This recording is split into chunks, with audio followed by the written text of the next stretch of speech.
Greetings, fellow travelers. We're sitting here with Rena, card readings by Rena in Piermont, New York. You've been doing this for how long? I just realized that I started in 1968. That's when I was learning about the cards. How did you come to learn about the cards? At that time, I was a hairdresser. And this woman used to come every Saturday to get her hair done. She had a very, very strong accent, maybe from Europe or something. And I was pregnant with my son, my second child, and she used to say to me, "You very, very crazy. Sit down, I teach you cards." And I said, no, I don't want to do that. One rainy Saturday, she came, and I said, okay, let's sit down. And the cards, I was very crazy. A lot of spirits around me making me crazy, and I let them. And the cards, when she laid them out and started talking to them, started talking to me. Oh, okay. And I listened to her. I took about 3 or 4 lessons on every Saturday for about a month or 2. And then she never came back. And I felt that she was an angel that came to show me a craft. And the regular cards, that's how I started. And from there, I went on for many, many years to study numbers and cards. And the regular cards are from the 1300s. They're older than the tarot. And numbers and quantum physics and quantum mechanics and books. I have thousands of books on numerology, and I went to school for astrology, became an astrologer, but I always use my deck, my regular deck. I do about 20 readings with the deck, and then the cards are burnt. I throw them away, and I open up a new deck. But they're just regular playing cards. Regular playing cards with the blue-black back, the bicycle cards, and I use those. I use these. From those years, I went on to study tarot and the mysticism of it. This is an Osho deck. Osho is a wonderful philosopher and writer. I have all his books. I love this deck. I have that deck myself. It's wonderful. It's soft. It speaks by itself. It does. It's fabulous.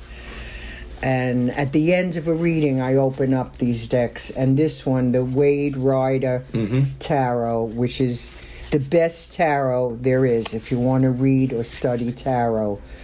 This is used by many artists to copy. It came out around 1980, and there have been a glut of tarot cards since then, but most of them come from here. Yeah. The symbolism is the best.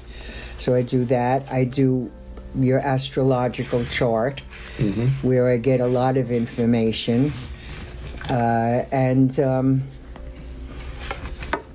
the reading is about an hour. I used to do it in a cafe in Nyack, and I often wonder how I did that. For years, I was by the door, and it was clanking open and closed, and it was right by the kitchen, and the beer was coming in and out, and they were yelling. I couldn't do that anymore. Now I'm in my quiet office. Well, you have your own sanctuary now, yes. Your own space. And I was 20. I was there 20 years, and I was 20 years younger. I don't have that kind of energy anymore. Yeah. And the readings have become deeper and more personal and more intense. So I need my quiet space. And so you do them in person, and I do them in person. Well, from COVID, I started doing them on the phone, but I've always done phone readings.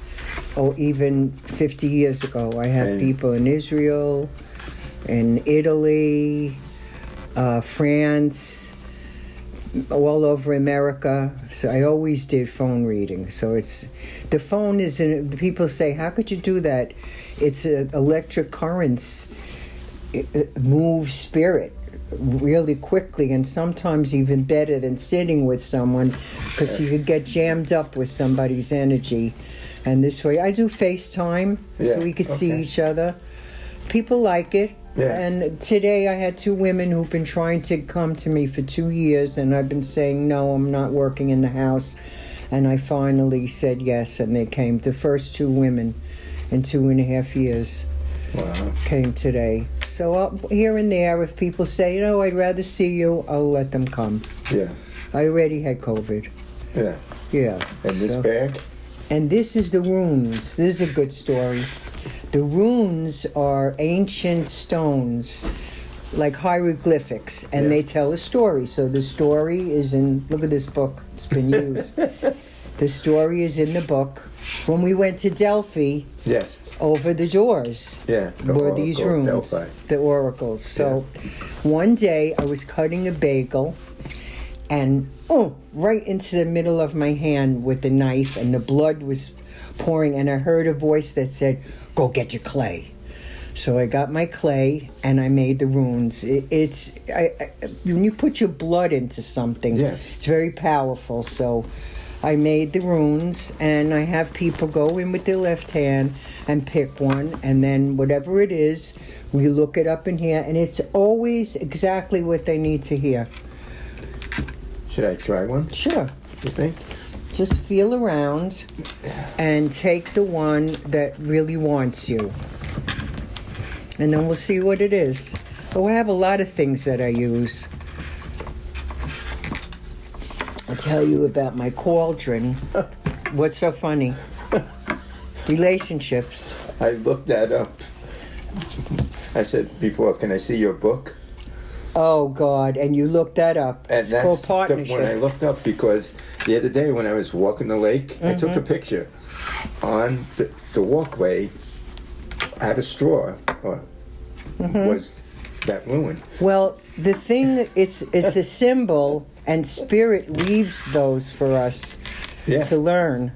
And the world is full of symbols. Sometimes it's in numbers, sometimes it's in birds or Yeah. numbers of birds. The crows very often bring symbols. Nature is full of them. So you got a symbol. So here's your symbol. It's called a gift. This is an indication that union, uniting, or partnership in some form is at hand. But you're put on notice not to collapse yourself into that union. For true partnership can only be achieved by separate and whole beings. You just learned that. Who retain their separateness even in unity and uniting. Remember to let the winds of heaven dance between you. So I was just talking to Michael, the guy that's filming this for us, about the same thing. So in love relationships, So in always- business, in partnering of any kind, this counsel applies particularly when you enter into partnership with your higher self. Establishing an open flowing channel between the self and the self is the ultimate form of human partnership, for out of it comes union with the divine, which always enters into equal partnership. So that's what I was just talking about. I feel like I know. I'm like You've 5% become- human, 95% spirit now. Good. Like when I walk the lake, I feel like everything's embracing me. It means all your chakras are open. The So- trees, the animals. Like the other day, I'm picking up the kid in the school bus. What do I see? Is a black bear outside. Right outside. Yeah, and when I go to the lake, the deer are right there. I have a robin that comes right up to me and just looks at me. I'm like, they don't run Hello? away. Nobody flies No, away. I'm I like, know. this is crazy. They're comfortable with But you. I think, like you said, the more aware you become, more conscious, the more you connect to your higher self, the more you're flowing with life. And life Without is flowing. fear. Yeah, no fear. Without fear. I'm doing a lot of work now with people who are afraid. I also teach astrology, I teach chakra healing and meditation, and I teach the cards, the little ones, Okay. the big ones. Yeah. But I do a lot of work with my cauldron and burning fear away, burning the box away, so to speak. I know Yes. you say this Yeah, is out of the absolutely. box. Well, And fear is, fear- destroy your life. It'll kill you at some point. It's false evidence appearing real, Yeah. or fuck it all and run. I like that one. I like that one. That's a great one. You know, get away from yourself, because you're digging a hole and then you're putting the needles and the nails right into the coffin. Yeah, it with steals fear. your life. So You don't go anywhere. I am dealing with a lot of women like that now, and men who have been frightened to death by the media, by the government, Yeah, by the social what's going conditioning, on, the COVID, all this stuff, sickness, the war. death, the war. Yeah. And then the other thing is, people are glorifying the past. And I'm like, what was glorious about 1950? They were killing black people, hanging them in the trees. There was no place for outside of society that was acceptable if you were gay, or there was no such thing as being open with sexuality like now. Everything came out of its closet. And when that happens, the straight and the fearful get worse fear. There's a lot of chaos now. That's right. Now. So, nobody knows. But the past wasn't any better. Oh. Would you like to live through inquisitions? Oh no, God! You They know, killed how many people with that? Genocides, Yeah. Holocaust. It's humanity. I just feel humanity's got more efficient about killing. Like, you know, they Yes. can send a bomb down your chimney. Smart bombs. Yeah, They or they call can- them. yeah. To me, I call them stupid bombs, because we never learn. Yeah, or we can use chemical warfare. Yeah. You know, and just wipe out And thousands of maybe they people. will. Yeah. You know, people are very afraid that we're going to be in a war. We've already been in war. I already sent my son and my grandson off to war. Yeah. A few And times. Humanity hasn't woken up. That's No, why it I never feel will.